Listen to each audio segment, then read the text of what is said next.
Hello again.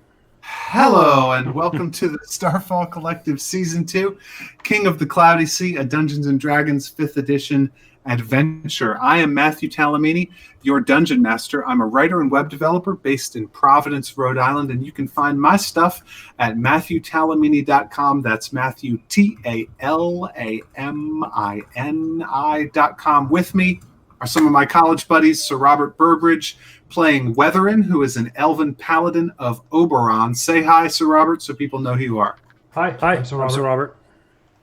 Where can they find any content if they become Sir Robert fans? There is a goose at thefarce.net whose internal state is maturing rapidly. Pretty soon, more than a goose. That's incredible. David Farrell playing For-Shosh, otherwise known as Gravy, who is a lizard folk ranger. Say hi so people know who you are. If there's any place we can find your stuff, tell us about that too. Hi, I'm David. I'm not at thefarce.net, so don't go looking for me there. Dwight Knall playing Fenna, an elven cleric of Pond. Say hi so people know who you are. Tell them where they can find your stuff. Hi, my stuff is in my house. Please don't take it. Tonight I'm sponsored by Gucci for Men. I haven't smelled it yet, but I'm looking forward to it.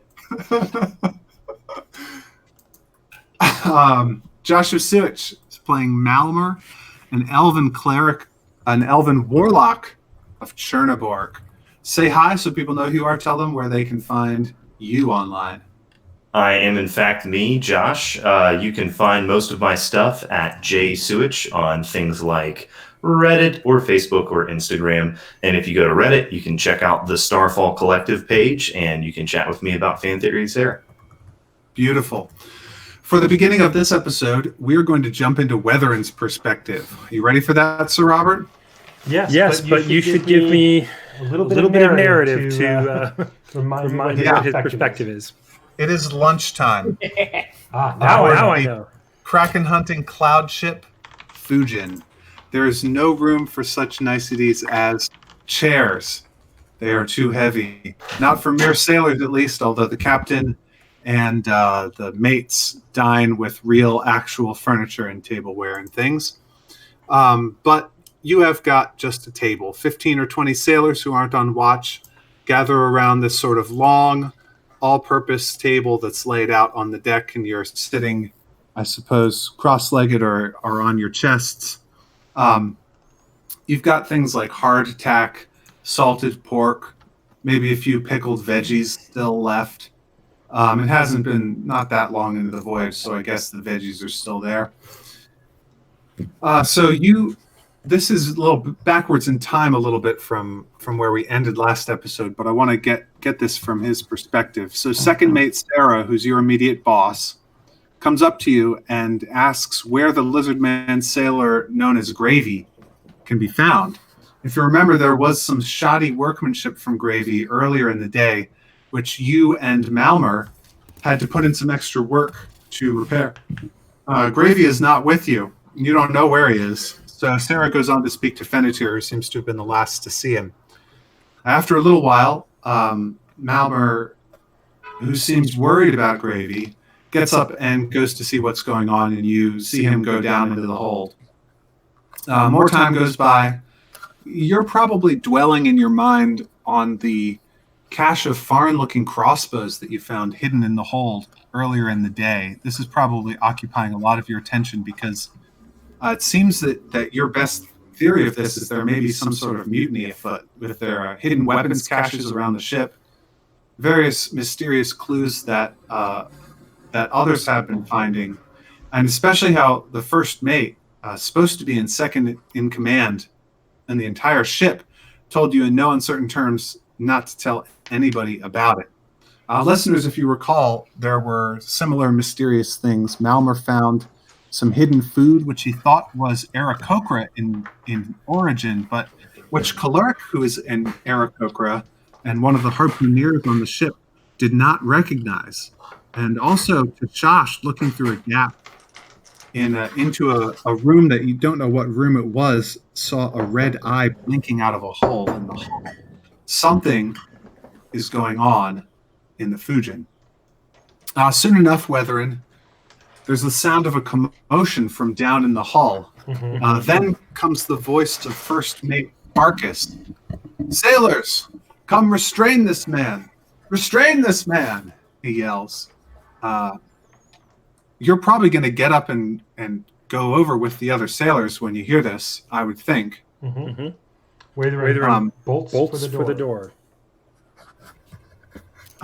Just then, as people are sort of gathering around the hatch that leads down to the hold, and you can see that there's some kind of scuffle going on down there, there's a cry from the crow's nest that says, "Kraken, due north! North, Kraken!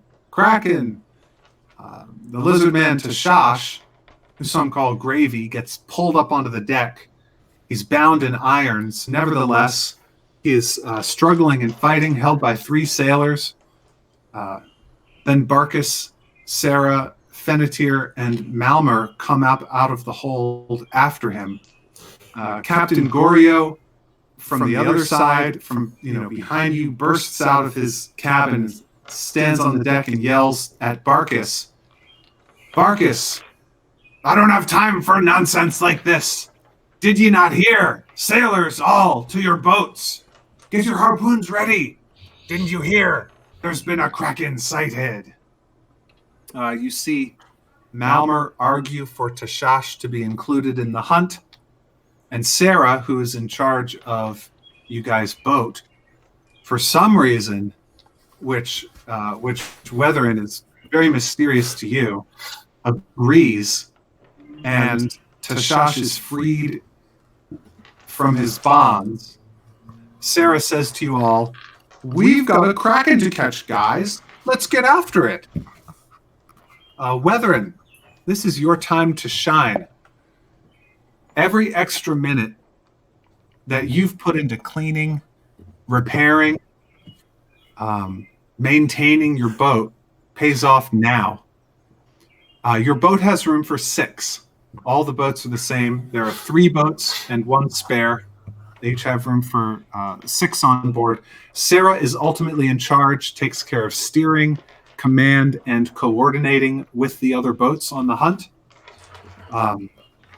You are in charge of harpooning and ultimately killing the Kraken. And harpooning on one particular boat? Yes. Okay. Just making sure. So Cera, on your boat, Cera is in charge of steering, navigation, and the position of the boat, and you're in charge of binding the Kraken and ultimately killing it. Great.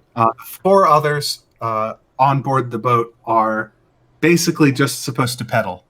They're supposed to pedal really, really hard. Sure.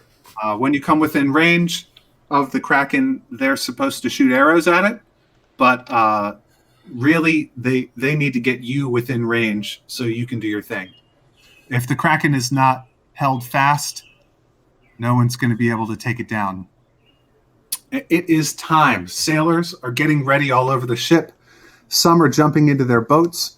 Some are running down into the hold to quickly grab weapons or other gear. People are running around everywhere. Fenna first. Some of the sailors are calling out to you, asking for you to come with them on their boats. Everybody wants to have the healer with them. And any of the 4 rowers would be happy to stay, to not have to row, if the priest were to choose to come on their boat. But Barkus and Cera, who are each in charge of a boat, seem a little bit skeptical. But Kyoko, who you recall was not witness to the scene in the hold just now, joins in, asking you to join her. Are you going to go on one of these boats? You don't have to. You can stay on board the Fujin if you want. And if you do, which boat are you going to go on? Do any of the boats have the people who stood in line with me for the boat? Yeah, I mean, Mal and Tashash would definitely head for Waitherin's boat. I'm back. You asked me a question. Fenna. Do any of the boats have people that I recognize from standing in line and getting my job? Oh yeah. For-Shosh and Fenna and Weatherin are all going to be on the same boat. For-Shosh, Mal, and Weatherin. Oh, I'm sorry. For-Shosh, Mal, and Weatherin. Well, I'll make my way over that direction. Okay. Yeah, you're sort of standing with them anyway because you all just came up out of the hole. And I had run to the door. Right. Cera, who's the I don't know what you call the person who's in charge of the boat, but she's in charge of the boat, and she kind of looks at you, but she's okay. That's a great word. What? Toxin. So she's okay with it, although she's not incredibly thrilled, being that you seem to be so drunk you can't remember your own name right now. I'm just lightly toasted. Sure. So the others of you, what are you doing in this time? Mal has pulled For-Shosh to the side and is going to try to make some sort of, I don't know, animal handling check to try to get For-Shosh to, kids, forgive the PG-13, but get all of his shit, get it together and put it in one bag and make sure that it's all in a single bag and just keep it in that bag. In this case, I will allow you to make an animal handling check to try and control a player character. I think this would be entirely appropriate. If For-Shosh is okay with it, he is a lizard person. But wait, it's going to be contested versus For-Shosh's, I don't know, wisdom. And you've got to roll. If you roll, does it have to be contested or would it be passive? Can I? Go ahead. Yeah. Can I should just set an AC for it or a DC for it. Yeah. What's up?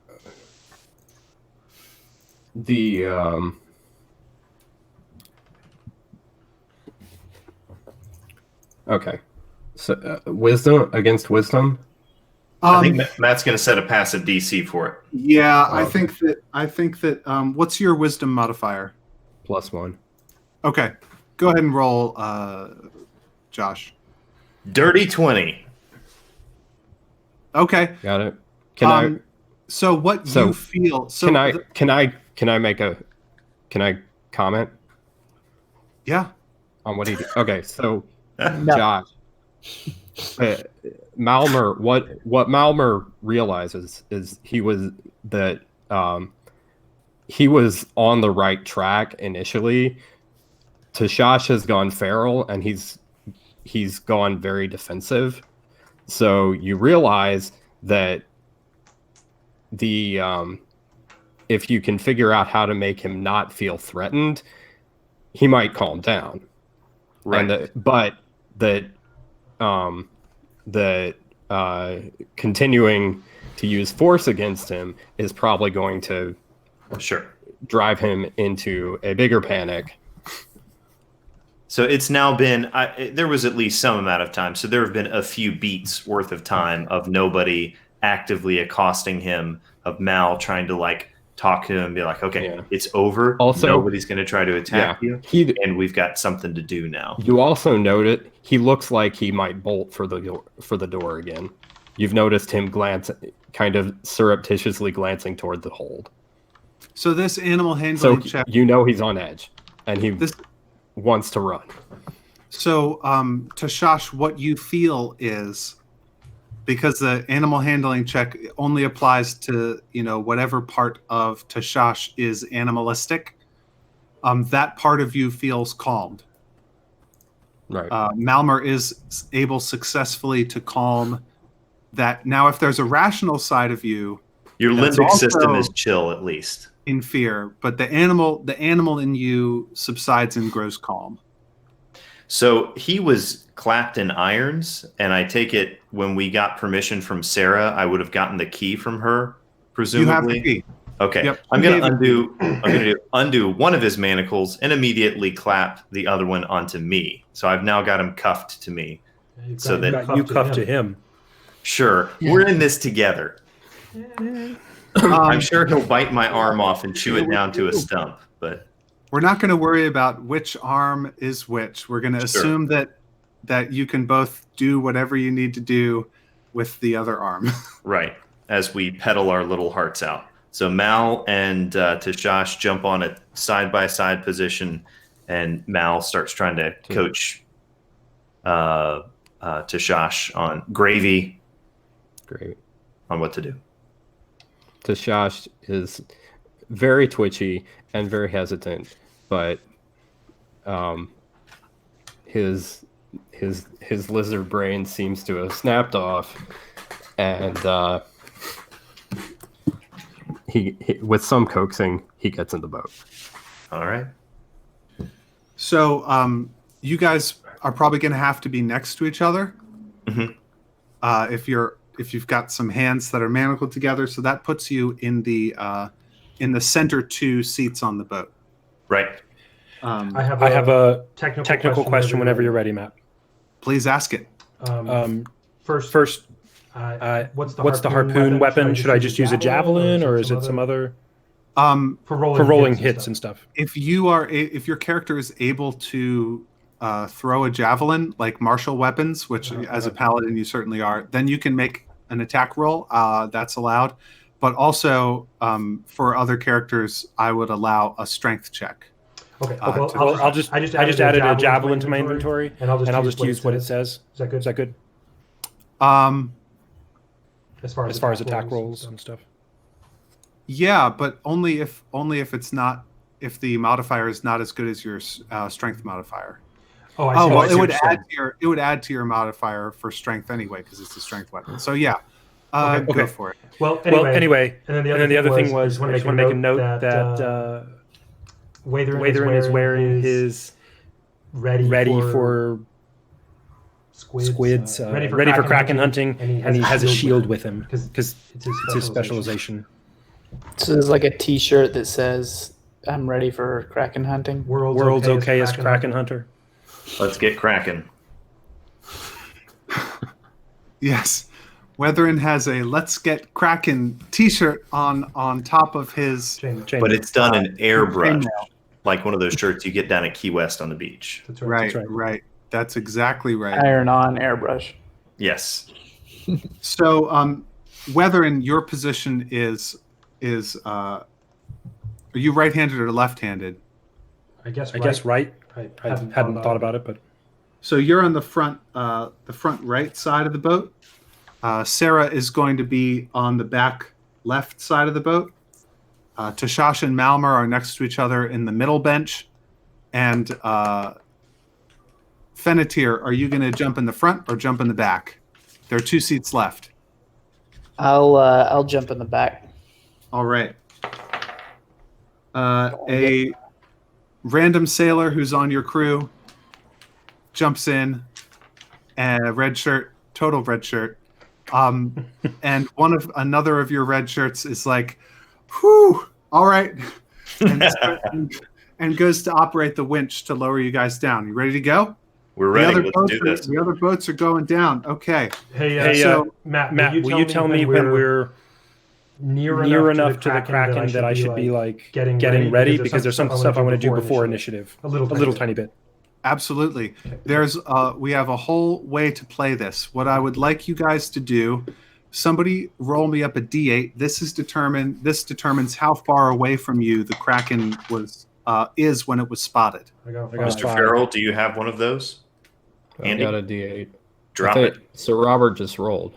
I rolled a 5, but I 5 it is. We've been beaten. Go with the 5. There are 4 distance classes: distant, far away, middling, and close.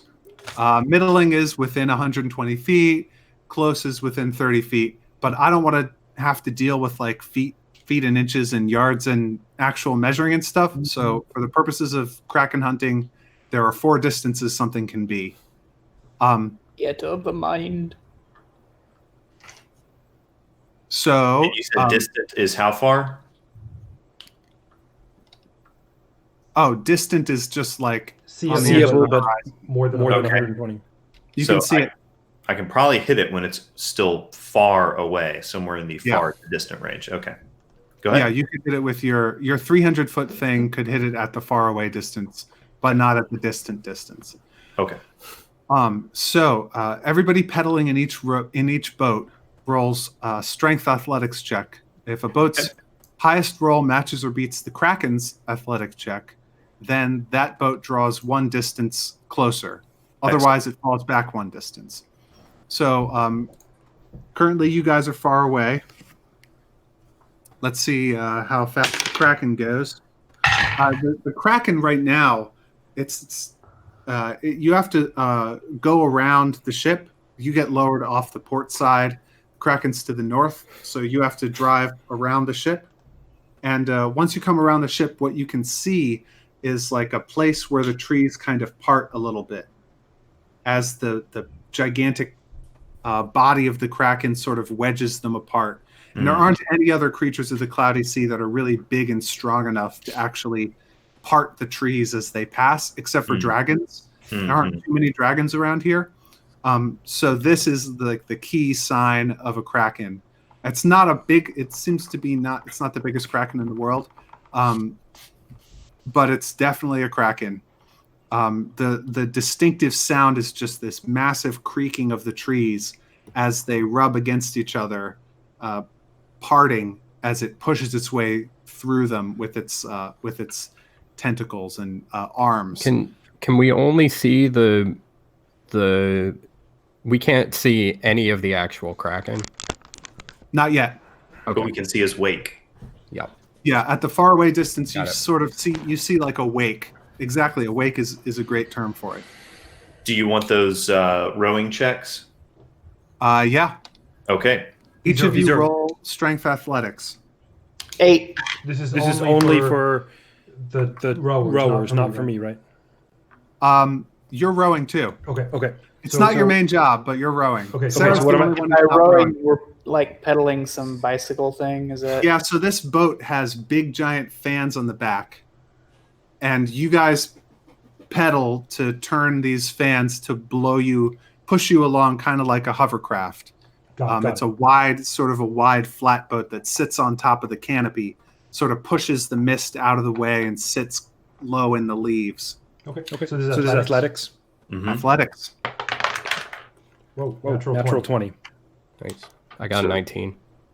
Perfect. Let me do a little bit of rolling here. You hear my 8? Hey guys, I dropped my bottle. It's on the floor. So you guys are able to pull up to the middling distance to where pulling my weight. You can see a little bit of the actual Kraken's flesh, and it's kind of a pale white color. You mean we pull up to the far distance? To the middling distance. All the way up the middling. Okay, all right. You started it far away, but you defeated it in a strength check. So now you're at the middling distance. All right. Where the other boat? The other boats, one of them, which is Barkus's boat, it has stayed up with you, but it looks like Kyoko's boat has fallen behind a bit. And make perception checks. Jeez, I'm blowing all my good rolls. 14. 18. 12. Dave? 19. Okay. So Tashash and Malmer, you hear a word that you have not heard in a long time. Somebody on the ship, on the Fujin, is yelling, "Drow," exclaiming like dark elves. You hear some. So you're far away, and things are like not. It's not great conditions for hearing what's going on there, because you've been going for a while. But even at this distance, you hear like a commotion on the ship, and then this one word sort of picks itself out. Now, Shosh, you know this word because you had some contact with with some elves on your journey here, in particular, like a sort of fighter pilot, mech pilot kind of guy, who had actually skirmished with dark elves as part of his like military career. So you've heard of them before, but that's about all you know about it, is that there's been some conflict. The elves among you know dark elves as basically evil foreigners from underground who want to destroy everything good and who worship a super evil, like, devil goddess. So hearing their name is not a great comfort. So we didn't hear it. They heard that. Malmer heard it. Malmer heard but it. You haven't heard anything about it. You hear some commotion, but you don't hear that word. Okay.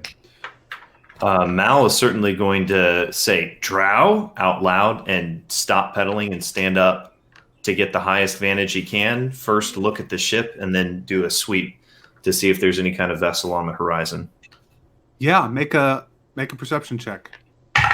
And also sorry, go ahead. Shosh gets up with Mal because they're chained together. Because he has to. 23. There's another boat. Somebody has deployed the fourth boat from the Fujin. Hey, how far are we from the Fujin? Waither wants to check. Ballpark. I'm going to say you're something like 120 feet from the Fujin. All right. So with a 23, I see that another boat has been launched from the Fujin. Do I see any people on the deck that are not recognizable? There are 5 sailors on there who are covered in very large brown cloaks with deep, deep hoods, so that you can't see their features at all. And at the front, Captain Goryeo. Okay. I shout wants out to ask Cera. Go ahead. Just real quickly, Waither and seeing what's there and hearing Drow wants to ask Cera. Keep after the Kraken or back to the boat? Cera says, I don't know what's going on. Let's get the Kraken. Shosh pulls Malmer back down to the seat and starts pedaling again. I point out to Cera, the captain is being assaulted by drow on the ship. Turn this skiff around. We've got to get back to the boat now. He's not on the ship. He's in the boat. He's in the fourth skiff. Matt said that Captain Goryeo was on the deck of the ship. Captain Goryeo is in the boat. The fourth skiff. Oh, is in the fourth skiff, but I see unrecognizable figures on the deck of the ship. They're pedaling. On the fourth you skip. See the fourth boat that has launched, not the ship, has 5 of these hooded figures on it, and also Captain Goryeo, and it's speeding in the same direction you guys are. How far away is it? It's about 100 feet away. It's just started out. Okay. Well, Waither's happy to start pedaling when Cera says pedal. But he'll change anytime she says to do anything.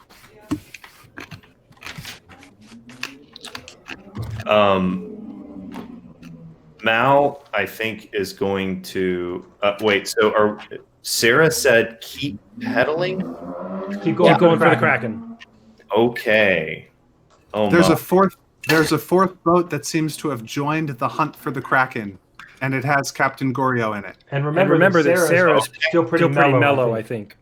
And she's if Goryeo is leaving the boat and heading after us, then I'll call out to Captain Goryeo. Captain, is the hunt still on?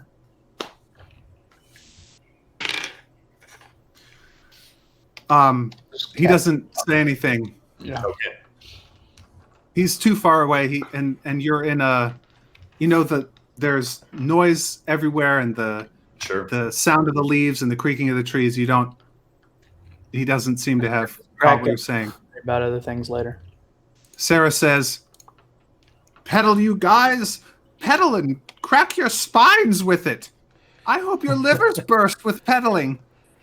Pedal so hard. Oh, by the way, if you guys want, and you probably, this is your first Kraken hunt, but one of the rules that I want to have for future Kraken hunts as well is that if you want, this might be a bad deal, but I, the DM, will give you 3 advantages on strength athletic checks in exchange for 1 level of exhaustion.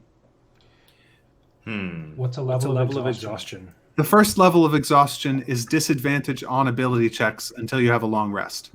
Got it. Okay, The next level of exhaustion is that your speed is halved. 3rd level is disadvantage on attack rolls and saving throws. 4th level is half hit points. 5th level is you can't move at all. Level 6 is death. But you can take one. You can take one additional level in exchange for. I'll give you three advantages on strength saving throws while you're doing this, like pedaling and rowing. Sounds good. And will you tell me when we're within harpooning range? Whether and you actually, if you wanted to throw a harpoon from this range, you could. You would be rolling with disadvantage. Okay. But now I'm happy to pedal some more. You have 3 harpoons take a shot on now, board. though, right? Mal, if you want to take your action to do your cantrip instead of rowing. Wait, are we in initiative? No. Or are we in? We're just gonna pedal again. In sequence? No. Yeah, I think Mal's actually going to hold off. He doesn't want to send it down. He doesn't want to scare it off. Right now, you are abreast of another one of the boats, and 2 of the boats are behind you, and the Kraken is like 120, 130 feet ahead of you. So we need to catch up. So we're going Pedal, boys. dig again. All right, let's row. Pedal. 10. 19. 13. 17. The Kraken. All the good numbers tonight. The Kraken.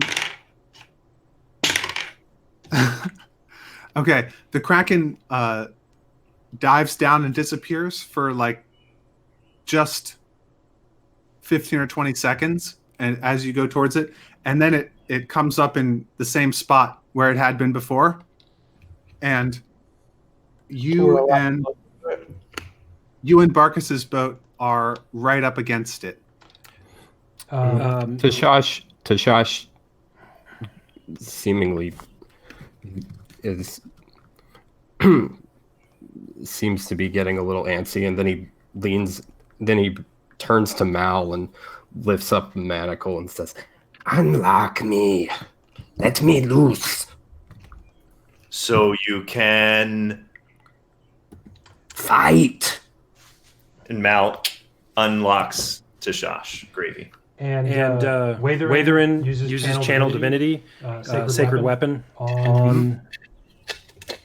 I guess I can do it on one of the harpoons. Okay. So one of the harpoons.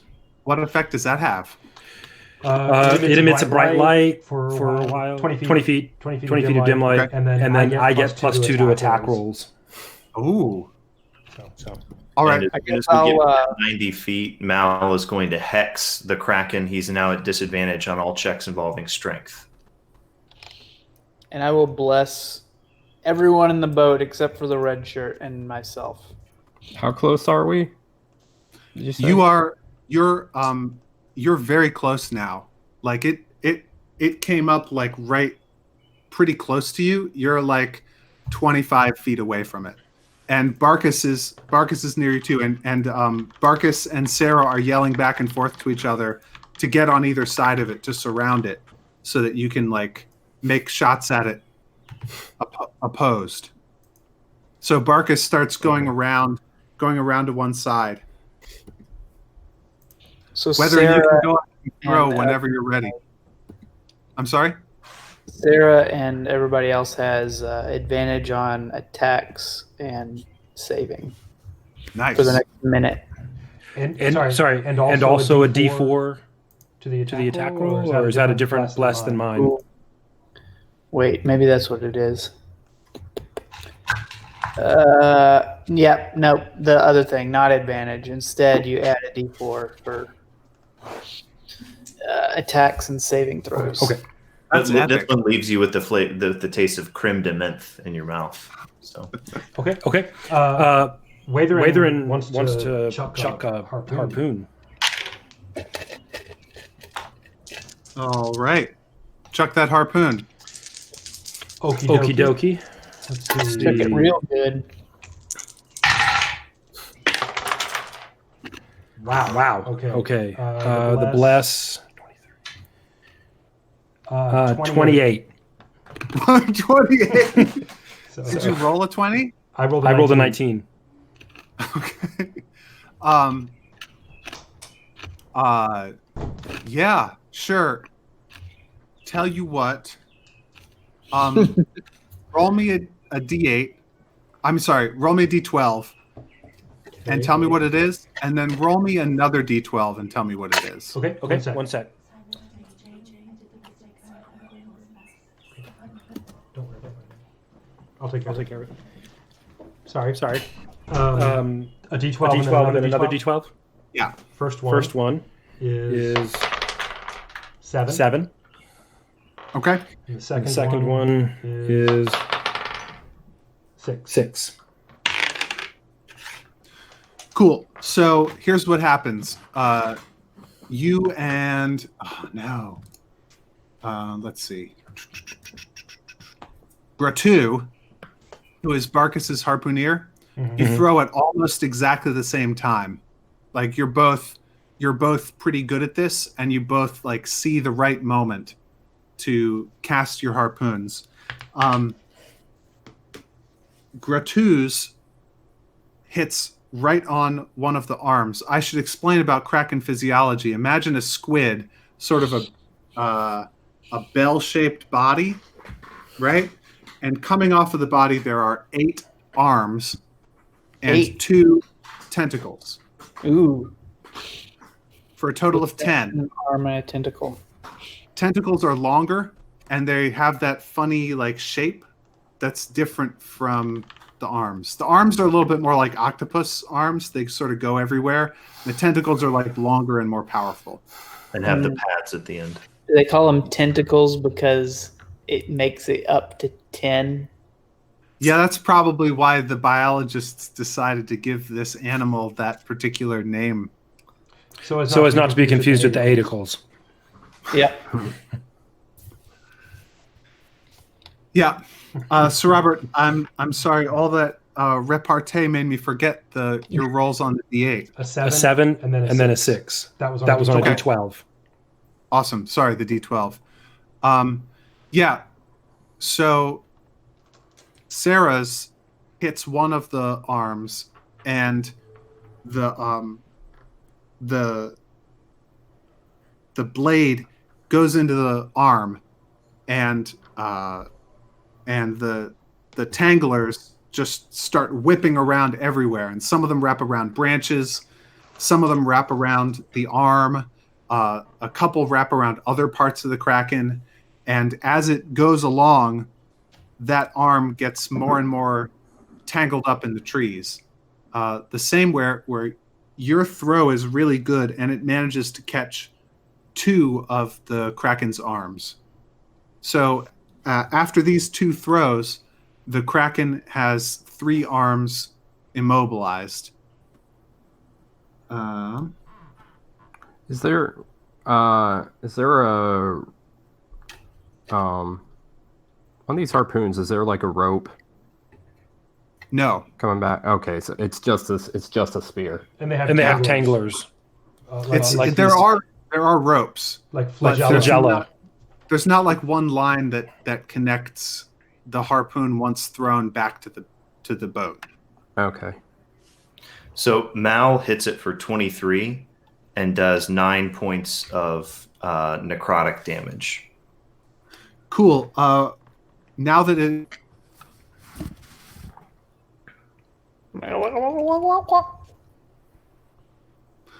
Now that it's bound, roll initiative. The rule is that once 3 of the arms or tentacles or the body, are stuck to the trees, then you no longer have to pursue it. It's stuck in place. It does get a chance to free itself from these if it makes a good enough strength check. So it can get loose, and then you'd have to chase it again. And it will be at disadvantage for that strength check and all strength-based attack checks. Right. I need to take like a 1 minute break. But if y'all want to do the initiative, I'll be right back. A kid needs help. Cool. What was your initiative? I got an 8 on the initiative. Great. I got a 6. I got 11. 16. Sorry, guys. What did you get to Shosh? 6.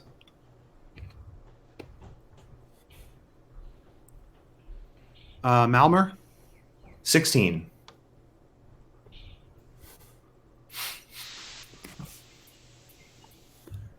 Fenna.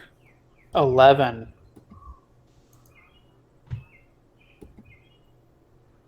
My rolls have been all right in the middle.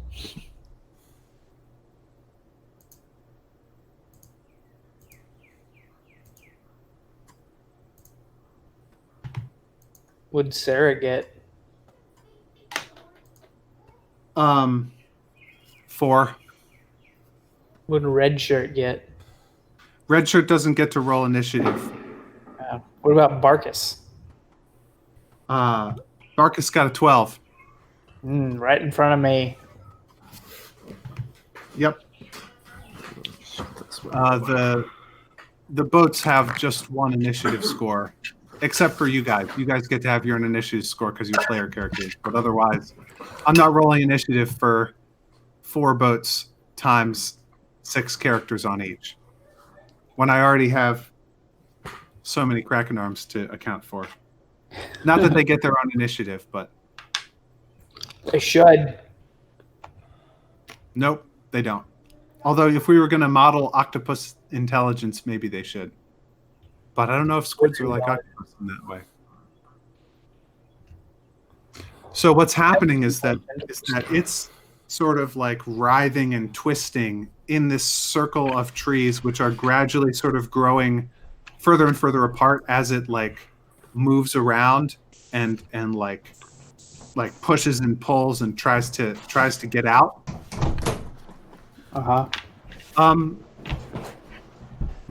I've been debating whether to do this, but I think that it's fair. To Shosh, make me a wisdom saving throw. Sorry about that. I'm back. Against And remember, fear. you get a +4, or you roll a 1d4 Wait, in addition. say that again. All saving throws get added d4. You're blessed. Okay. You're blessed. Get my D4 out. That's not with advantage, is it? Just normal. Just normal. Okay. Yeah.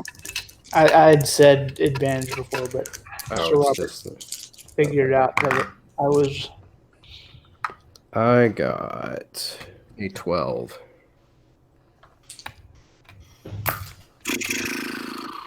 How scared do you think Shosh has been?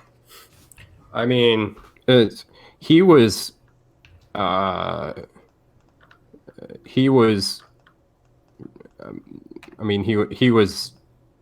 like insensible with panic. But Malmer seemed to get a pretty strong, like he rolled very well in trying to calm Shosh down. So the reason I asked for this roll is because you've been confronted again with the thing that sort of initially terrified you. Yeah. Do you think 12 is enough to keep you from acting rashly? It's not the Kraken that terrified him. It's the hole. It's the hole. Which you see now opening in front of you. Oh, there's a hole? Yeah, the Kraken is twisting and writhing against its bounds. Sorry. And the trees around it are getting pushed out more and more as it like struggles. This is what always happens. And what the boats do is they sort of try and go as close to the edge as they can safely so that they can shoot at it and fight it without putting themselves in danger of actually falling in. Okay.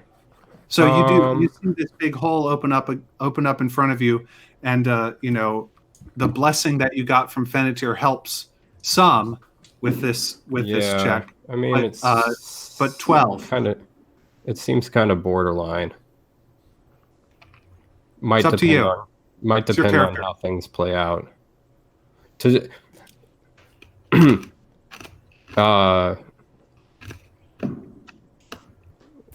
Looking at the whole Tashash kind of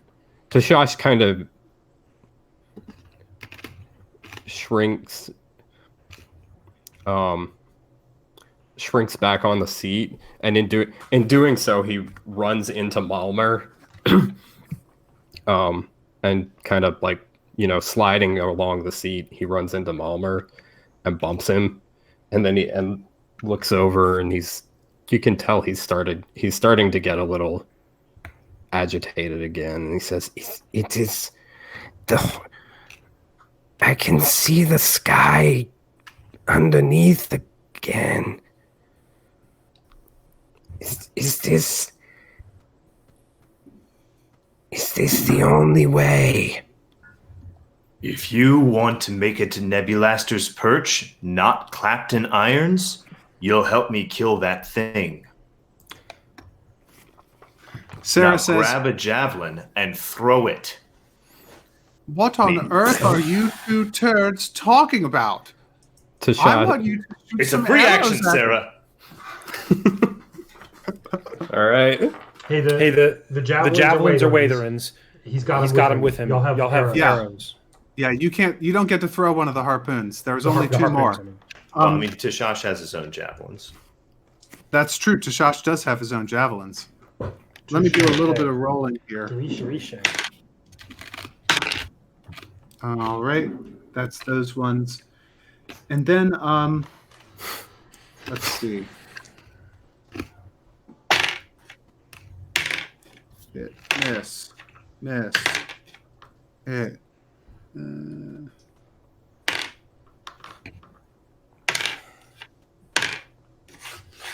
All right, so we've got. Where are my D8s? Here we go. Where are all my D8s at? All the D8s in the house, throw your hands in the air. What's 50 minus 23? 27. 27. That's quick maps.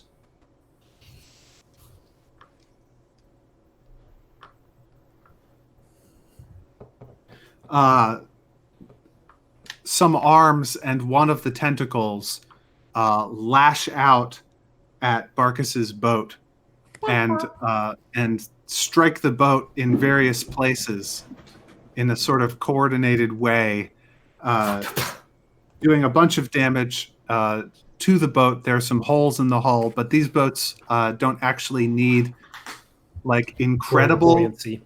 Integrity. They're not buoyant. They're resting on, you know, skis might work as well. So like they've got some holes, and if it was an ocean going vessel, it would be in big trouble. But as it is, it's still fine. Let's see. And then I'm gonna roll for them.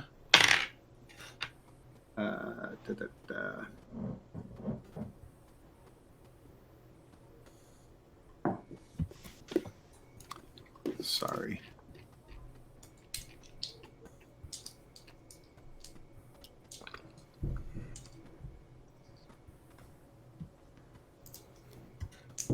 What the deuce are Drow doing on the boat with the captain? And has he been secretly storing Drow in his cabin as a... Same thing we do every night. Try to take over the world. I think so, Brain, but how are you going to get the chimpanzees into the tutus in the first place? There we go. Let's go. Thank you, imbecile. Okay. Okay, we're good. Waitherin's turn yet? No, almost.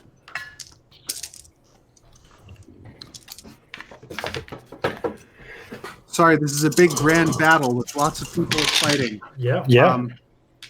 I can smell it as if it were here. Gucci for men. Team spirit. Goryeo's boat. Sorry, not Goryeo's boat. That's not here. Barkus. Okay, Malmer, your turn. So did Barkus's men attack back?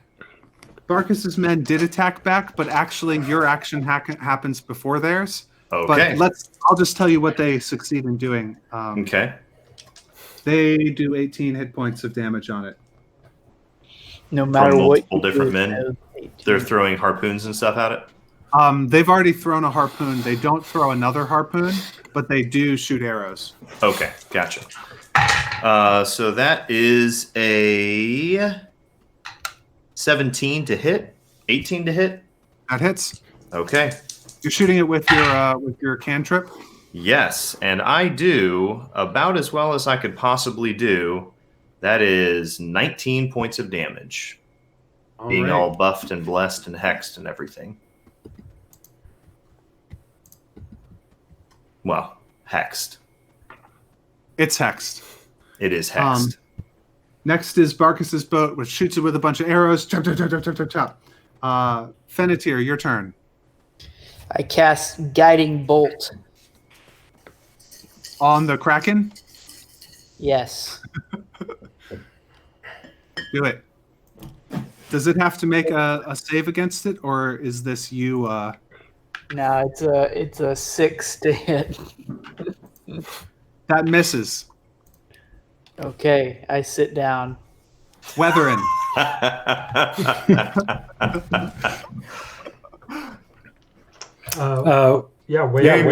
this is a long combat. You got to pace yourself, man. Go ahead. Throws another javelin. A harpoon? Sorry, a harpoon. Yeah. Go for it.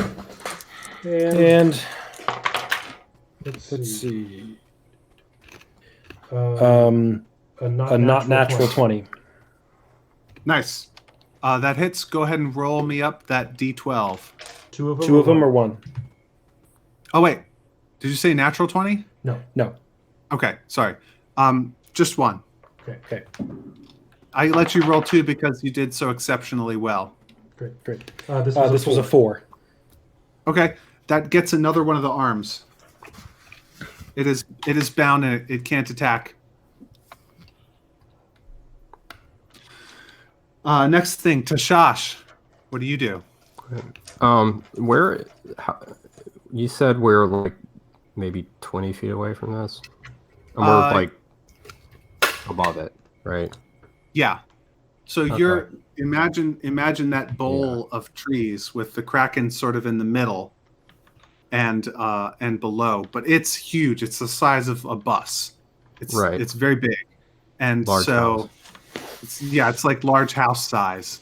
So it's clinging to the trees on various sides, and it's attached to the trees by all these little grappling hooks, and it's all tied up and confused, and a bunch of its arms are stuck on these tree branches, and it's flailing and trying to escape, and it's got some arrows sticking in it, and 2 of the boats are perched on the edge of this bowl on either side, sort of staying motionless for now, just keeping their place. I'm gonna jump off the boat and try to land on the Kraken. Land on the Kraken? Yep. And attack it. I don't think you understand how lizard people fight, Matthew. Lizard people are surely very fearsome. Make an Also, acrobatic Josh check. has no idea how to on a Kraken. He's never done that before. Did Malmer not tell you that you're supposed Malmer to shoot said, arrows "Throw at? that harpoon." Throw things at. Unbinding his lizard brain, in his agitation, did not quite get the. Make me that acrobatics check, bro. Do I get the blessing with this? It's a check, yeah. So An ability check, so, yeah. Okay, so that's not bad. 21. You land on the Kraken. I land on the Kraken. It's like tough and rubbery, and you do land on top of it. Whether you can keep your feet is going to possibly take additional acrobatics checks later, but you can go ahead and you can go ahead and take an action. Yeah. So I've got he's he's got his short swords out, and he's gonna try to stab it, and in the process use the short swords to anchor himself to the Kraken. Okay. Make your attack roll. Or attack roll, so you can do 2. Attack, yeah. I've got extra attack, and I've got double attack, or whatever it is. Right, so you can make 4 total. You can with your action 4 total. Yeah, I think. I thought it was with your action you could make 2, and then you could spend a bonus action to make 1 more. But I have extra attack. I can attack twice whenever I take the attack action, and I have. Is it dual wielding? 2 weapon combat, 2 weapon fighting. Right. So that's where you dual wield, and that takes a bonus action, so it doesn't get doubled by the one that only happens when you take an action. So I only get 3. Yes, correct. I think so. Oh, okay. Okay. Let me just. What's that? Did you already put your Slayer's Prey on it? You had to spend a key point to do that. You're holding in the other hand.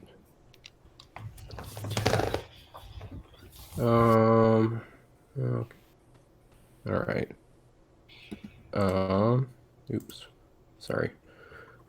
Check. Okay. All right. Going with the first swing. No, this isn't a skill check, so blessing doesn't count. Does it count for attack rolls? It does. Yeah. Oh, all right, great. Attack rolls and saving throws are the 2 things. Okay. First attack. That's a 14. That hits. Okay. Roll damage.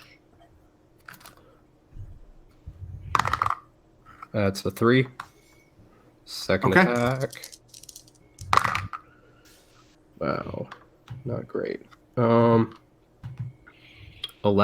Or no, 12. 12 hits. All right.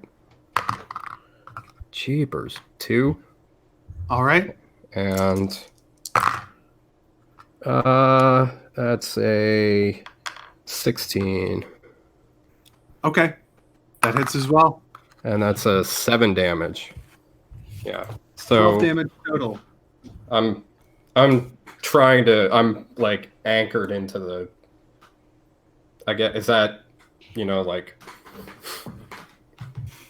anchored into the steps. I don't think you did good enough to like get yourself a really solid hold on it. Not even the last one?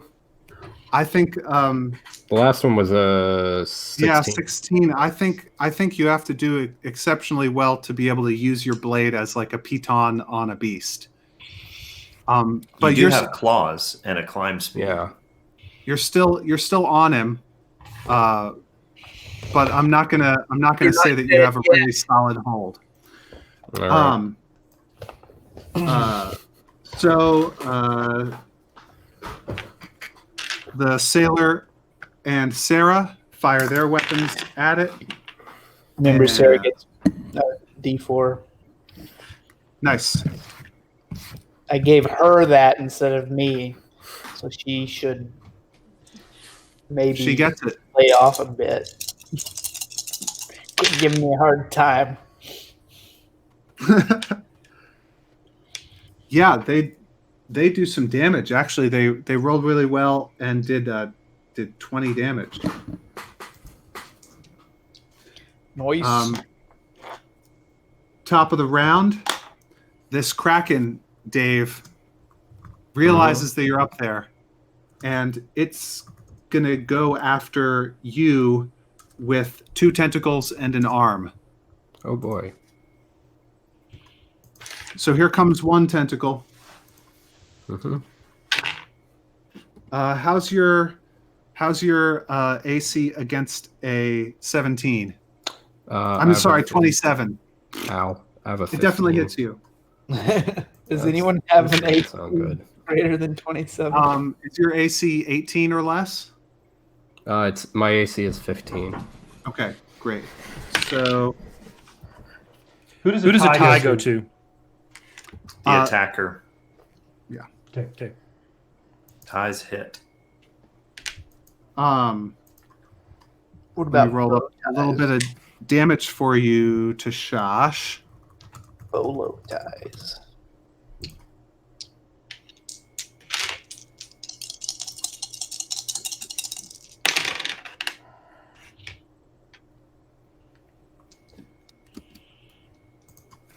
How's 36 damage? Ouch. I was at 34.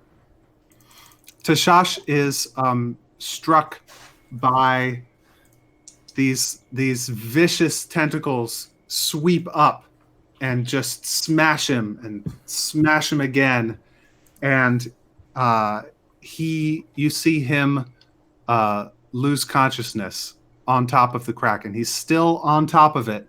He hasn't fallen off, but he has lost consciousness and he's fallen over. The Kraken has 3 more arm attacks to make.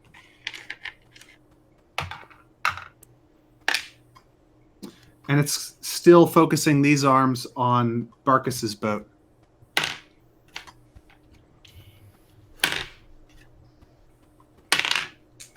One of those arms hits one of the sailors and knocks him down. Down into the boat or down off the boat? Not off the boat. Just down into the bottom of the boat. That's in Barkus's boat? That's in Barkus's boat. Not you guys. And then the boat itself takes...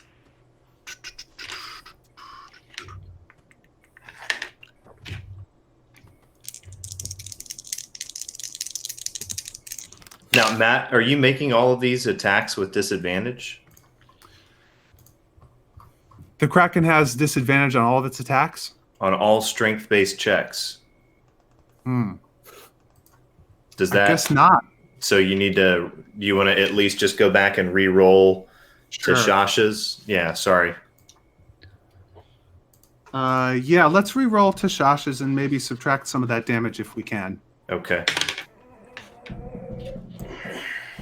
How is 11? Does 11 miss? That 11 will My miss AC him. is 5. 15. Your AC Actually, is 15. 15. Sorry, I was... That's another 11, so that's Be like- another miss. Your armor is Right. made out of knives that point inwards. All right. So actually, what actually happens to Shosh is that Kraken hits itself twice. no, the Kraken is not able to hit it with 1 tentacle and 1 arm, but one of the tentacles does succeed in hitting you. You see And enormous black veins of necrotic pus erupt on the arms, and it causes them to flinch out of the way at the last second, and they miss you. You should take, instead of the amount of damage that I said that you took, you should take 15. Okay. Nice. That's better. That's a conscious lizard. Not dead yet. Yeah, so Tashash is still standing. He's still on top of the Kraken, but it is. You saw him take a mighty hit. Let me. He takes the mighty hit and then he stands back up and goes. Remember Yeah, what sorry happened. about that, guys. I'm gonna give back. I'm gonna give back some hit points to Barkus's boat. It should not have gotten hit for as much as it did.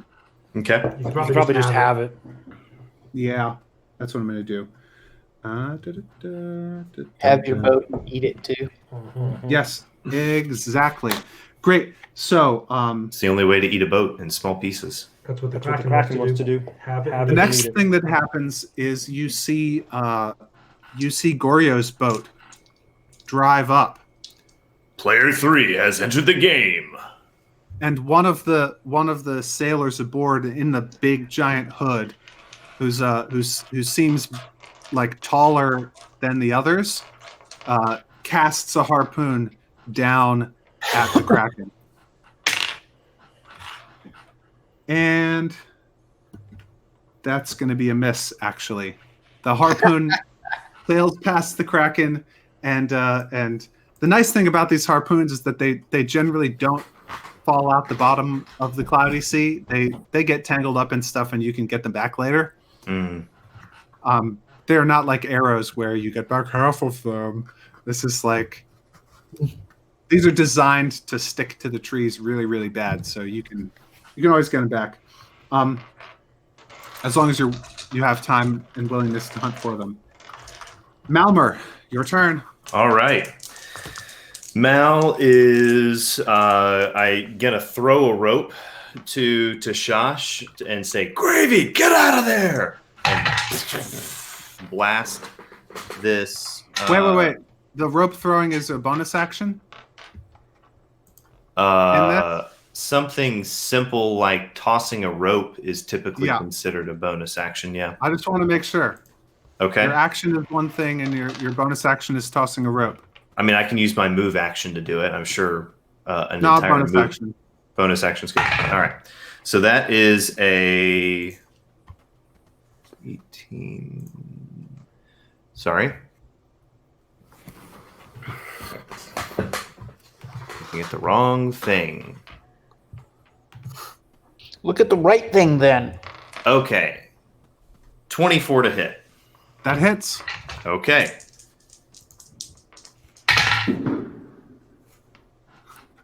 This neighborhood. Yeah. 15 points of damage. All right. Yeah. And I think that is going to be a sufficient turn for him. Okay, great. Barkus's boat gets a chance. He's gonna throw another harpoon as well. Gratu is gonna throw this harpoon. Oh man, she rolled a 3. She's good at this. Like, she's better than anybody else at this, but she's not that good. This harpoon misses as well. And then the sailors get their chance to shoot, and they do all right. They do some damage.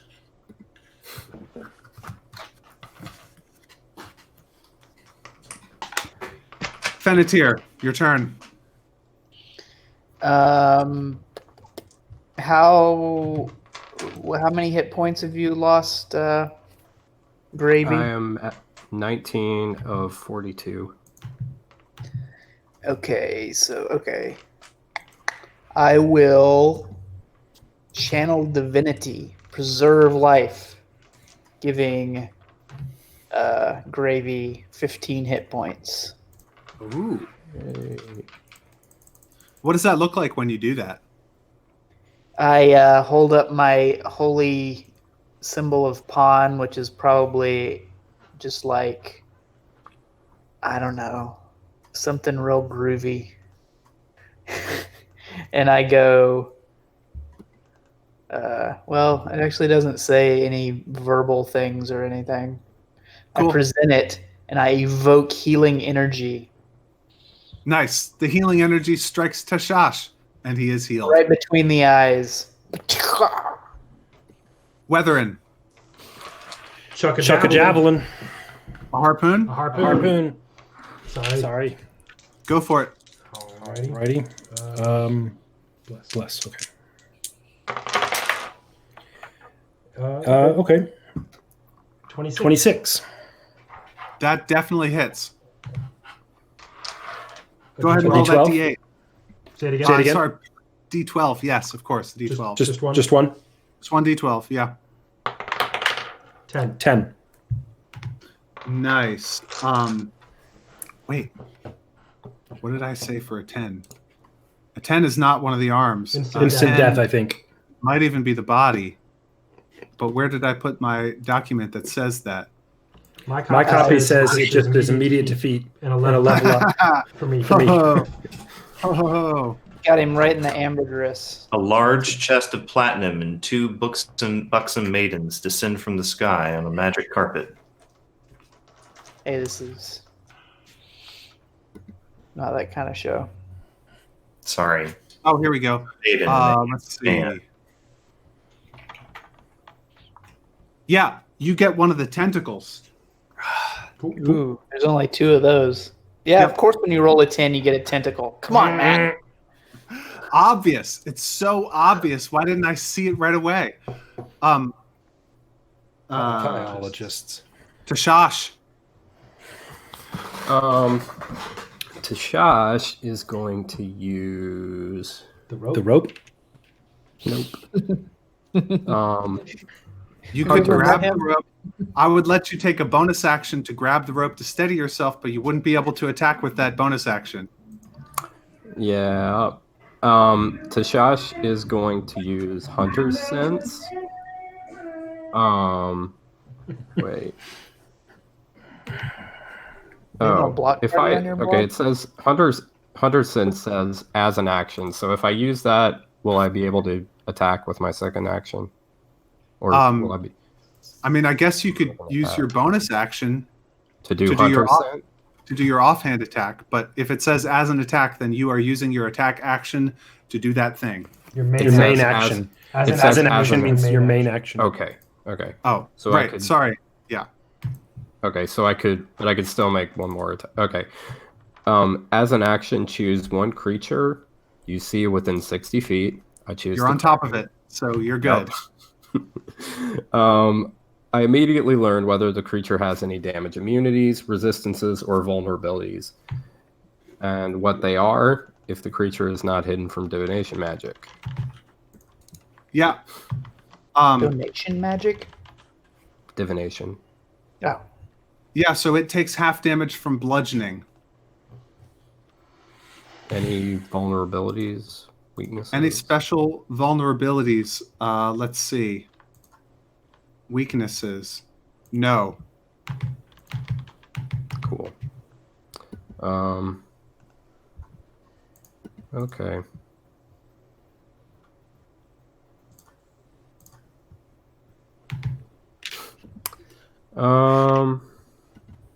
Don't try to bludgeon it. Nope. Yep. Wasn't.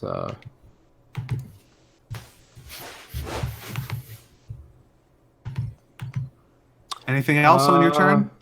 I'm going to use Hunger Jaws. Once per short rest, as a bonus action, you can make a bite attack. If it hits, you gain 2 temporary hit points. You're going to bite the Kraken? I'm going to bite the Kraken. Bite that Kraken, bro. Yep. I want to see this. That's 21. You hit. You successfully bite the Kraken. For 4 damage. And I get 2 temporary hit points. Ooh, you got better. Cera says, I thought you were a coward, but you're a maniac. You're a bloodthirsty savage, you monster.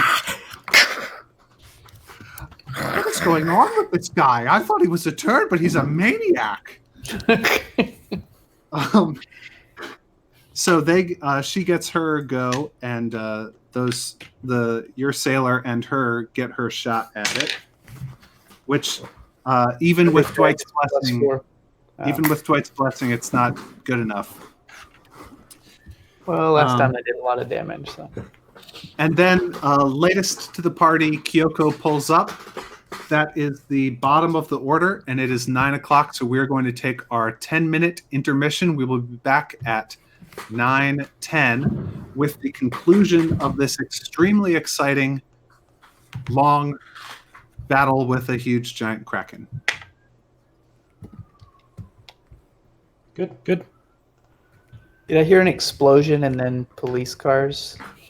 Yep. Yes. All those things. But I guarantee you that they did.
Welcome back. We are in the middle of an exciting battle. One thing that we should have done in the last round is that for-Shosh bravely leapt onto the back of the Kraken, and he took his turn without having to make any sort of check to keep his balance there. And he also did not grab onto the rope that his teammate Malmer so considerately threw him to try and save his life. So he gets to make an acrobatics check. The Kraken is writhing considerably. This is not an easy check. Okay. Yikes. That's a 9. Okay. Yeah, you start to slip, and you all see for-Shosh.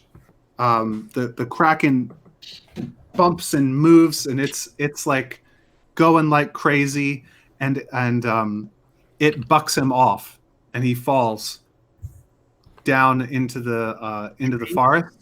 Make me another acrobatics check. Actually, hold on 1 second. Okay, now making an acrobatics check. Okay. It's a 14. Okay, yeah, you fall 20 feet, and you contact a branch, and you're able to grab onto the branch. Your teammates can no longer see you. You're obscured by the forest and by the body of the squid and by all the chaos that's everywhere. Also, you take... I'm only going to give you one of those, actually, and the lower one. Take 2 points of damage for falling onto a tree. Okay. Do temporary hit points go first? Mm-hmm. Sure. Okay. So I should just go back to... Okay. So now it's the Kraken's turn. It struggles wildly to get free, and it does succeed in pulling one of its arms free. Yes, with disadvantage. Okay. All right, cool. Yeah.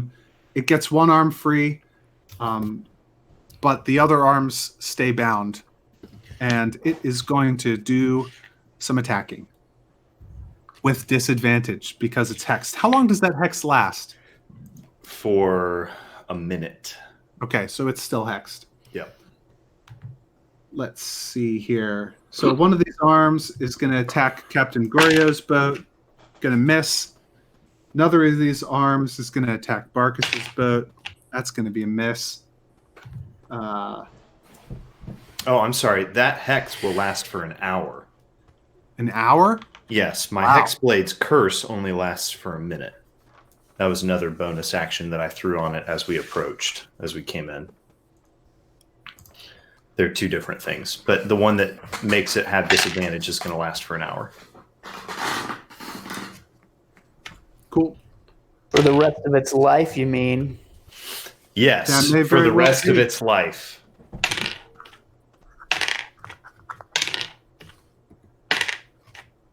Missing all those arms attacking. Well, fortunately, the multitude of dice is due to it attacking disaffectively, ineffectually. Yeah, it's not able to hit anybody. It seems confused. It's flailing around. It did get one of its arms free, but it's not able to do anything. Goryeo's boat.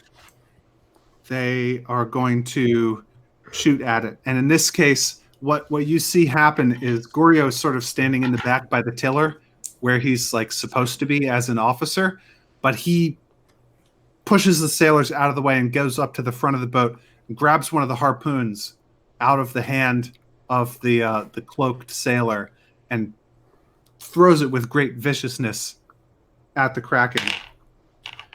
And he hits, as he is very mighty. And he gets one of the arms. And then take that, you gastropod.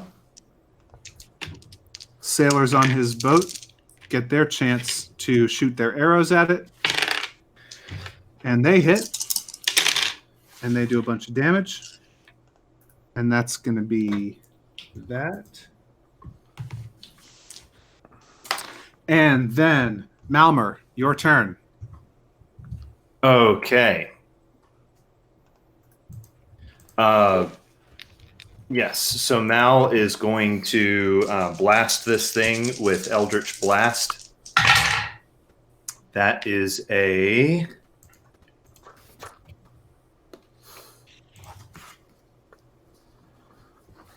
16. Will that hit? 16 is going to hit. Woohoo! In that case, it takes 10 points of necrotic damage. 10 points. As this Kraken is its motion is starting to get a little bit less vicious and crazy.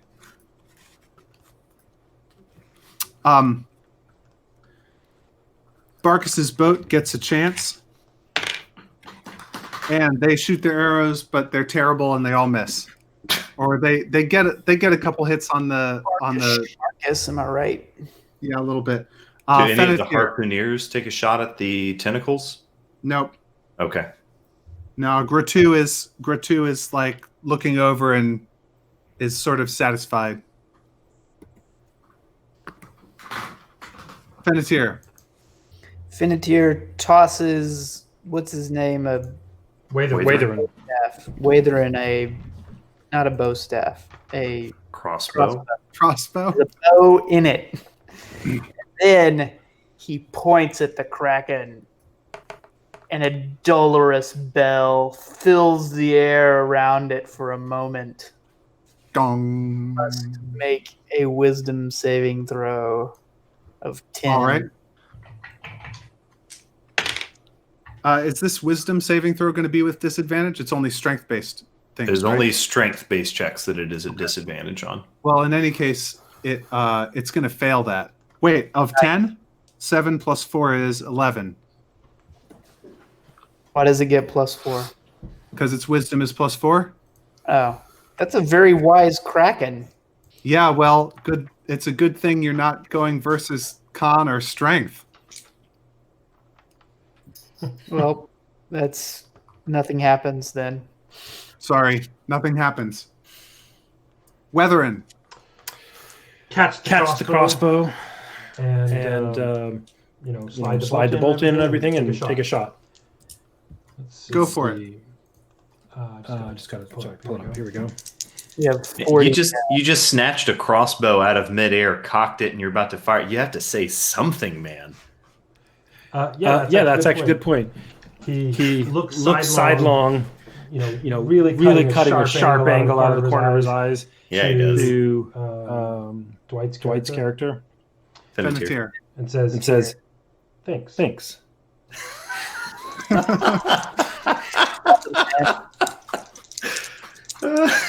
All right. What did I have here?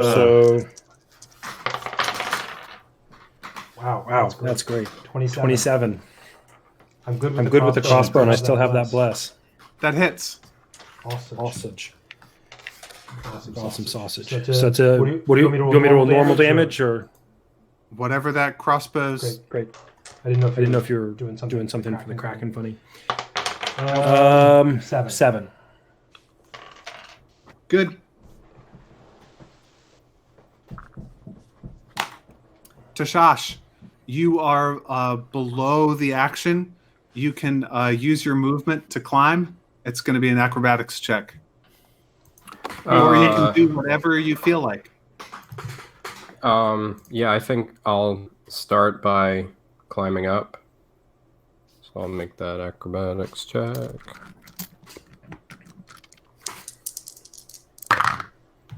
It's a 19. Okay. Yeah, where are you attempting to go? Get as close to the Kraken as I can. Okay. Yeah. I mean, he'll probably try to get back on it can I get that close? You can get close enough that next turn you would be able to jump back on it. Like you can position yourself for a jump this turn, but not actually make the jump with the movement that you have. Okay. So then I'm gonna use. So you climb up the trees and you climb about 30 feet up. so that you're pretty close to the canopy. The boats are above you still, maybe like 5 or 6 feet above the level that you're at, because you're on the actual like sturdy branches of the forest. But you're looking down at the Kraken below you, maybe like 5 feet below you. Okay. I'm gonna use Slayer's Prey to mark it, and I'm gonna chuck a javelin at it. So that seems like a good idea. Roll to attack. And but that's my last javelin.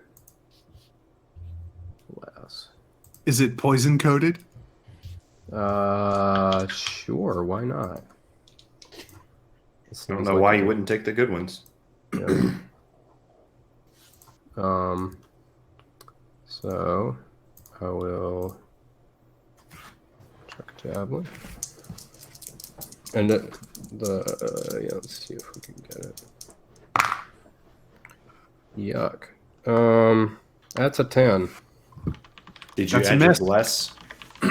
Yep, I did. Okay. Your javelin sails past it and clatters down into the creaking forest. All right. Cera's boat takes their turn to shoot some arrows, and they do a good job. Where's Cera's boat? Right, sorry, it's Cera and the sailor who's with you guys. Red buttons. Yeah. Is that his name? Red Buttons? Mm-hmm. We all call him Rut. Kyoko's boat, they're not going to throw another javelin, but they're going to shoot their arrows, and they're going to hit. And I need more D6s. Here we go.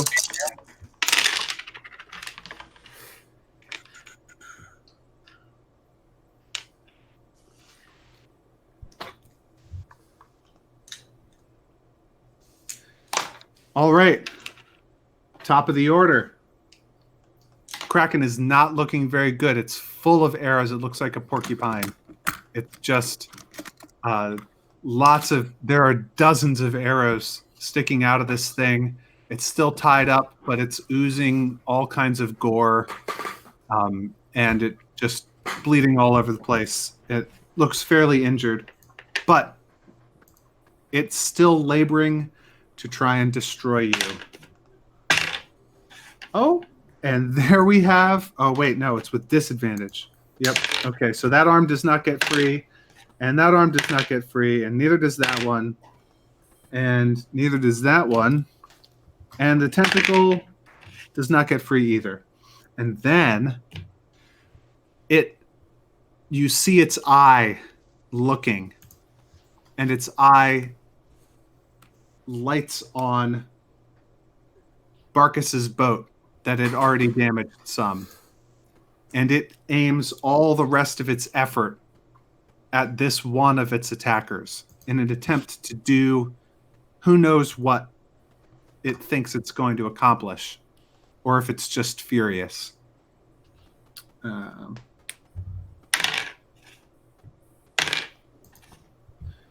Hit.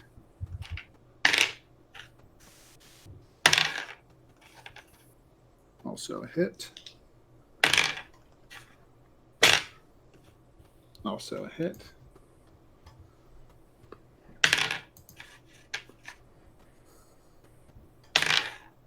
That is not a hit.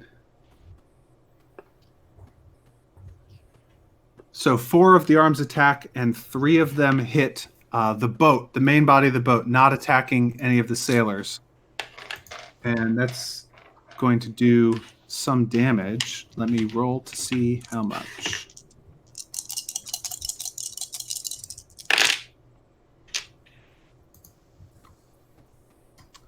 Yeah.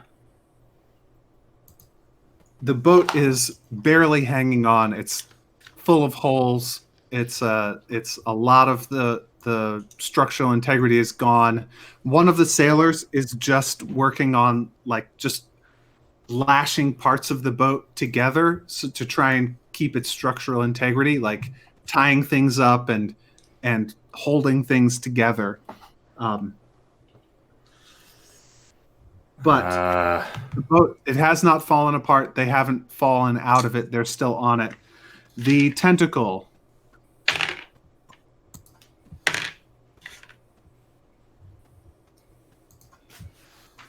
The tentacle tries to get Gratu and succeeds. It grabs her and lifts her off of the boat. This long tentacle with suckers on it wraps itself around her. She struggles to try and get out of it and is not able to. So she's lifted in the air by the Kraken.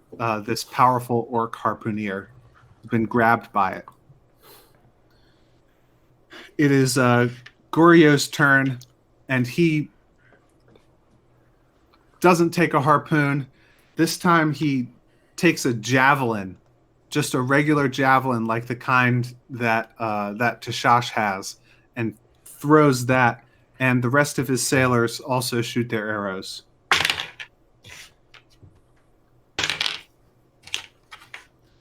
And the sailors do a pretty bad job, and they miss. But Goryeo's javelin strikes and does some damage, but not quite enough. Malmer, your turn. Mal sees that his allies are in grave danger of losing all structural integrity to their boat, and he needs to give this Kraken something to pay attention to besides them. So he takes a running leap and jumps onto the Kraken, which hopefully is not a very difficult check because it's so close. It's an acrobatics check for It's sure. an acrobatics check for It is sure. kind of a difficult one. That it's moving around a lot. All right, so does an 18 get me there? An 18 does get you there. You land on top of it. And as I am flying through the air, black tentacles erupt from my body, and I land on the Kraken, and these tentacles begin entwining with the other tentacles and suckering onto the body of this thing, and he needs to make a strength saving throw with disadvantage. Right.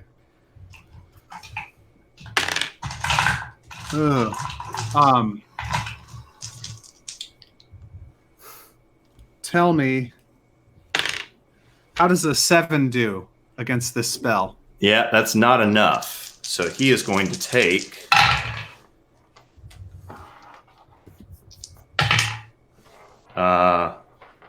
15 points of necrotic damage. So and he cannot take any reactions. So, describe, where are these tentacles coming from? Where are they reaching from? Just like the darkness and the shadows of the trees? Or are they coming out of you, from me. like... They erupt from me. I'm surrounded in, I'm wreathed in darkness, and out of this darkness, plunging out of erupting from my core, come these tendrils of dark energy.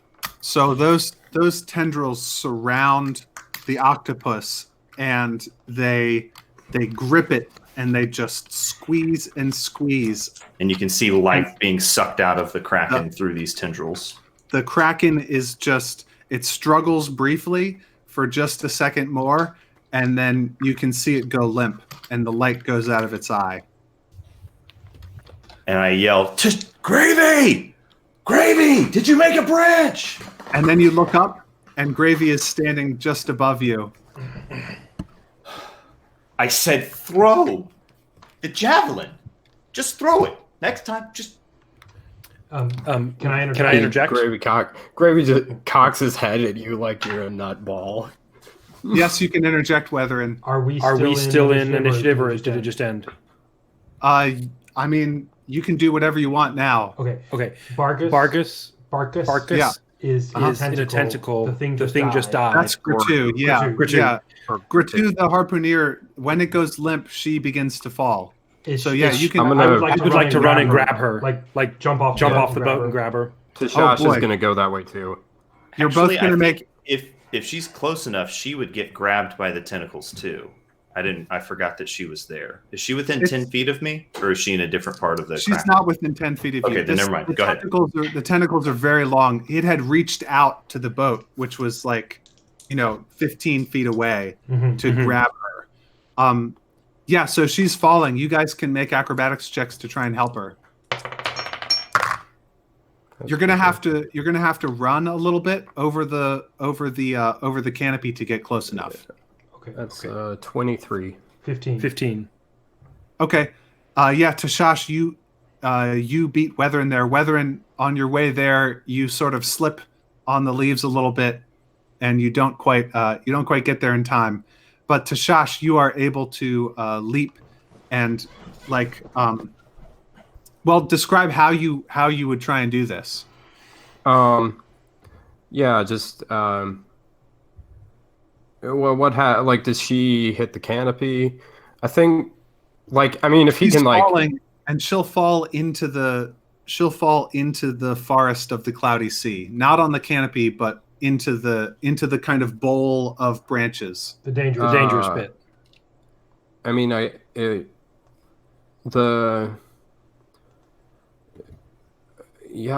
guess he would try to catch her or break her fall or keep her from going through the canopy. Yeah, so you get below her. You can get below her and hold on to a branch, and then because it doesn't just lose all strength immediately. Like it's not,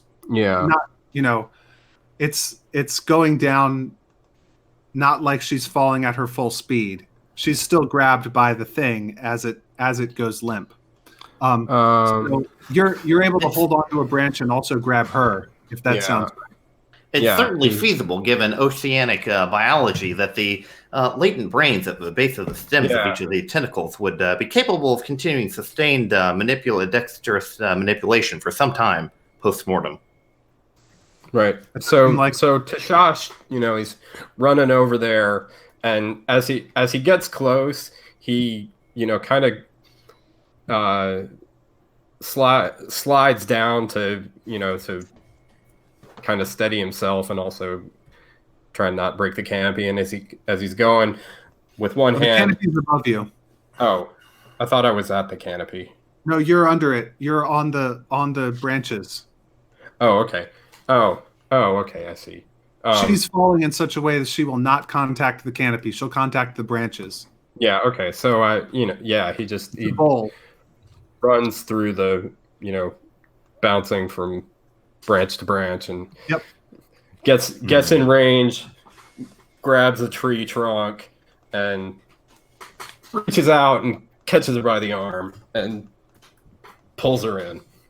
It occurs to me that everything within the cloudy sea at the canopy level and first branch level would probably have a kind of a crouching tiger, hidden dragon effect to them, since there's just that is awesome. Everything here leaps around and so cool. Does crouching tiger, hidden dragon from place to place. Oh yeah, that's cool. Definitely the vibe. She says thanks. Hey. Fenna would like to crouch on a tiger. Are you well? Are you okay? She doesn't say anything. She just grabs onto the branch and she's brushing herself off and maybe making sure her weapons are fastened properly. to-Shosh kicks the tentacle away. It falls. She says, "Good work. Let's get this thing up onto the boat." Weatherin wants to. I have an action paladin thing to detect good and evil, and importantly, I want to understand the characters on that other boat, that fourth skiff, if possible. Yeah, what does detect good and evil tell you? It doesn't actually tell you alignment, does it? It tells you if there are aberrations or undead, right? Until your next turn, you can sense anything affected by the Hallow spell, or know the location of any celestial fiend or undead. I was confusing this with something else. I thought there was detecting alignment stuff. Yeah, it doesn't. So when you use this spell, you do not sense any aberrations, celestials, elementals, fae, fiends, or undead within 30 feet of you. 60 feet. Just to say. Okay, cool. 60 feet. You do not sense anything that you would call officially magically consecrated or desecrated, but frankly, there is a bit of a whiff about your friend Malmer. Okay. There's a little whiff. Look, of I just desecration. haven't taken an alignment bath in a long time. Okay. There's you ceremony for that if you need it. And you saw the tentacles, so you're not super confused about why this spell is giving you this little hint. Yeah. Okay. Everybody saw those tentacles. So Finatier hops, skips, and jumps over to that boat that was falling apart. Yep. Would like to do some mending on it. Cool. Yeah, some of the other boats converge on that one and make sure that the sailors are going to be okay. Also, the sailor that got knocked out there could probably use your medical attention. Okay, yeah, I can cure his wounds. Yeah, you do so. 3. I think just your it would be a medicine check, but I'm not going to make you make a medicine check for it because it's like standard first aid. You just administer first aid to the guy and a little bit of grog. And then I stick a few pieces of the boat back together. Anything that's less than 1 foot cube can be repaired. Sorry, go ahead. Yeah, that's great. I would like to ask Cera.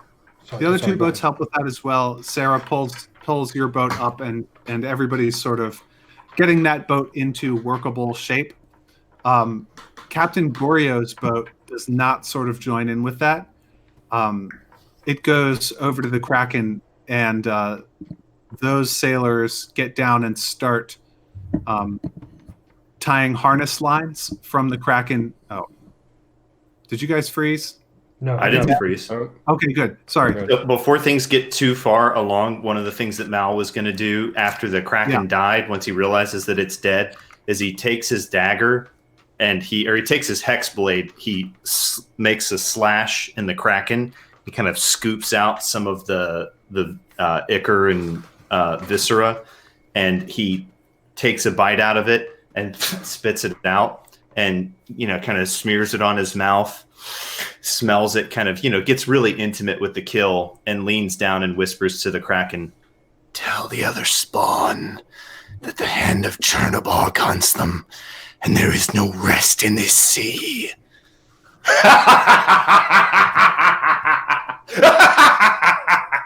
And he starts kind of laughing to the skies. Kind of laughing. When you turn your face up to laugh at the sky, you meet Captain Goryeo's eye, and he is smiling. Weatherin, what were you going to do? One, Weatherin was paying some attention to that what just happened.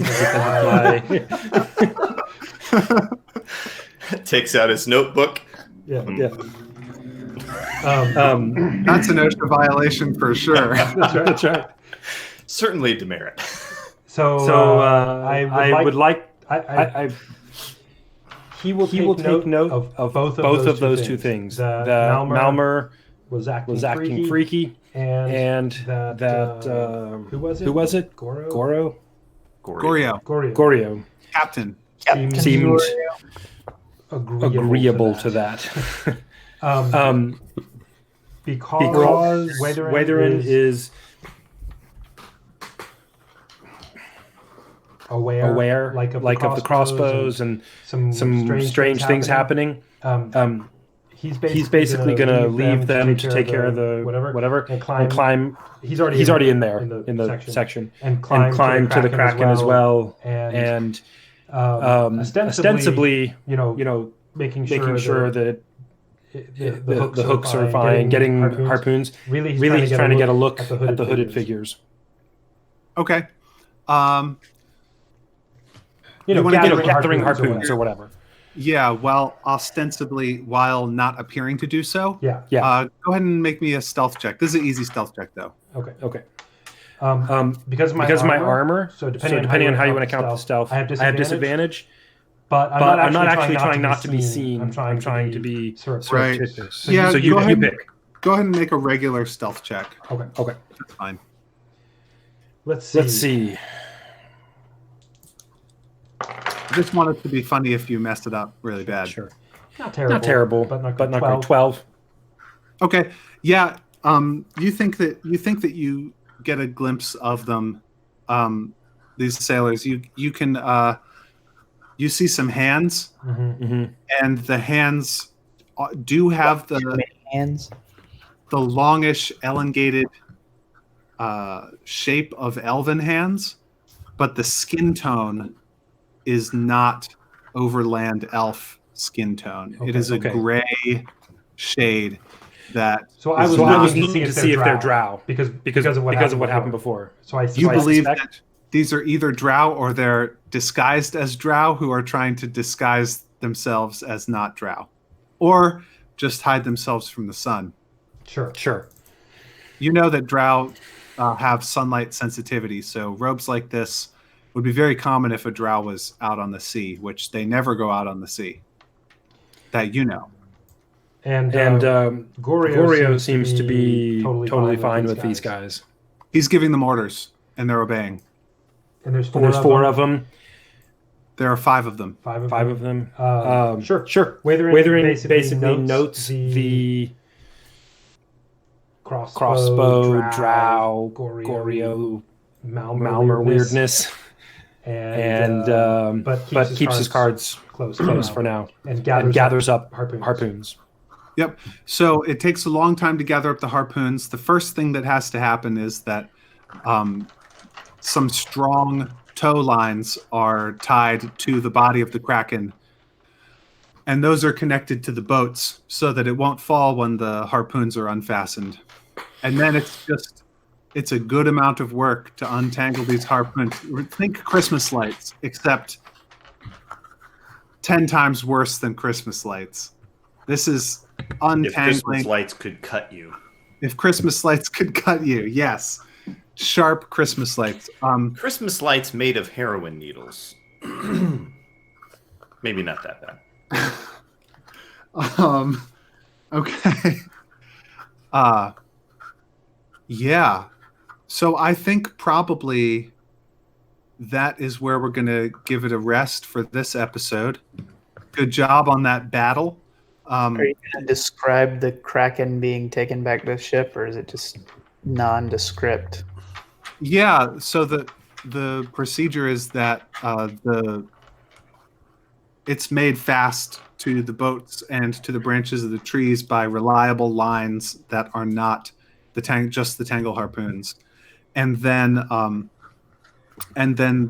Fujin draws close, and you take those lines and throw them over to the Fujin, and it attaches them to block and tackles, pulleys, and it hoists the body of the Kraken up alongside of the ship. And once that's done, the remainder of the task is gathering up all the tangle harpoons and putting them back into their pre-throw configuration. And that involves a lot of repair, a lot of replacing lines that have gotten frayed or that got torn during use, or hooks that came off. You got a big box of standard size hooks for these things. And so there's just almost a whole day's of work just in getting the tangle harpoons back and getting them repaired. And then the boat that got damaged just needs a lot of repair work too. So even aside from the butchery, this is which Mal is all about.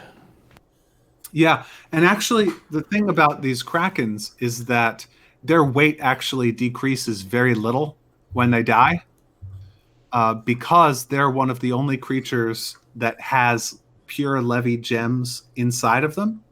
The butchery process is very interesting because it's light and it's sort of almost floating. Not floating, it's at the bottom of its tether to the ship. but it's not putting much weight on the ship. And then as the sailors are cutting into it after the places where the levy gems are, when they take a levy gem and pull it out of the body of the Kraken, as they remove it, the full weight of the Kraken comes back and it falls, and the ship, has to take its weight.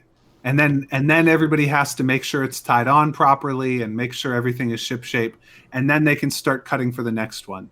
And as they do this, when they get parts that they know are weightless, they just sort of toss them over the side. You mean parts that have no more gems in them? Parts that have no more gems in them. Yeah. So they're heavy parts. And that is when the bat dolphin hunt can commence at the beginning of next episode, if you would like. Bat dolphin hunt! That sounds great.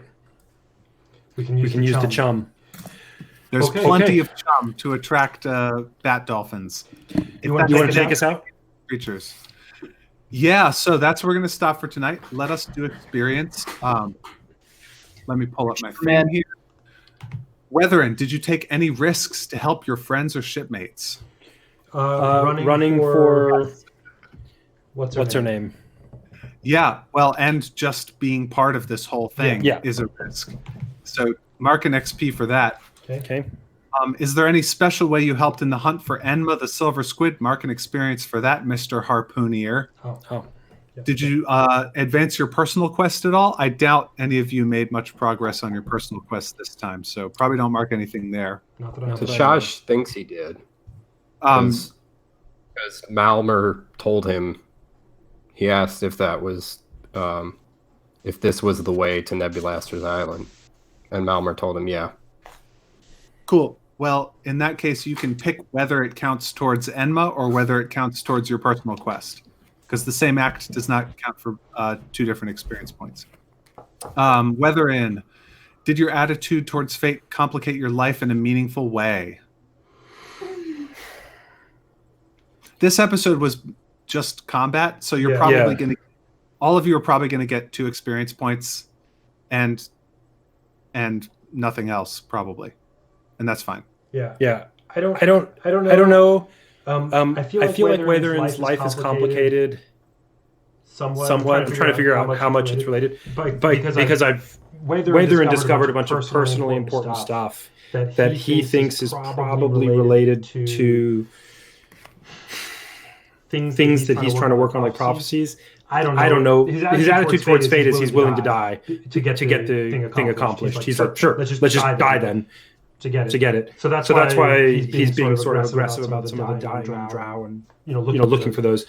I don't know if that complicated it meaningfully. You tell me. He's feeling more complicated, but I don't know if this counts as an attitude towards fate. Yeah, I don't think so. Okay. I'll take 2 experience. If you could point to like a concrete action, great, or something. To Shosh, I think that you did take a special risk to help your friends or shipmates, and you did help in a special way in the hunt for Enma. If you think that counts for your personal quest, then take a point for your personal quest instead, but it's the same either way. Okay. I would say that to-Shosh his life did get complicated by his outlook on fate. Because when Malmer told him that this was the only way, he went from self-preservation mode into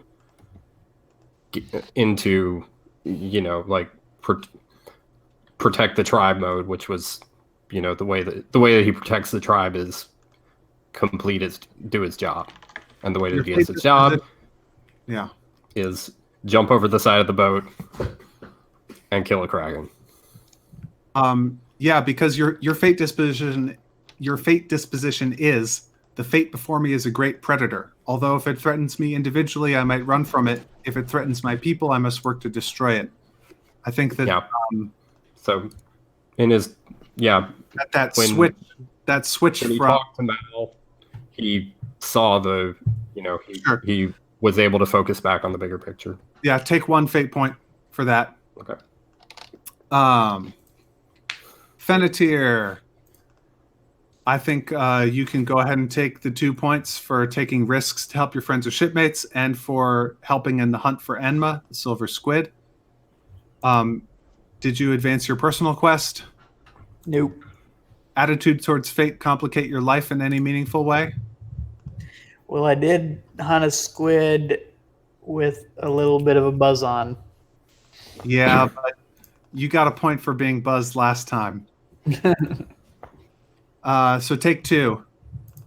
Malmer, did you take any risks to help your friends or shipmates? Nah, I don't really think that throwing myself bodily onto a Kraken counts for anything. I think it does. Take a point for that. Did you help any special way in the hunt for Enma? I think so. I think this squid hunt counts towards that. Did you advance your personal quest? Didn't have a chance to. I was going to talk to the captain, but we stopped. So. Yeah. Did your attitude towards fate complicate your life in any meaningful way? Yes, so that is the reason why at the end of it I threw myself bodily onto the squid, because I saw that my allies were in danger, and I can't allow the integrity of the crew to be compromised because they are the only thing standing between me and fate. I have to keep my allies strong in order to meet my fate. Okay. Take 1 fate point. Awesome. Thank you, guys. Good job. And we will deal with the cleanup and the fallout and what happens next in the next episode of the Starfall Collective. Wunderbar. All right.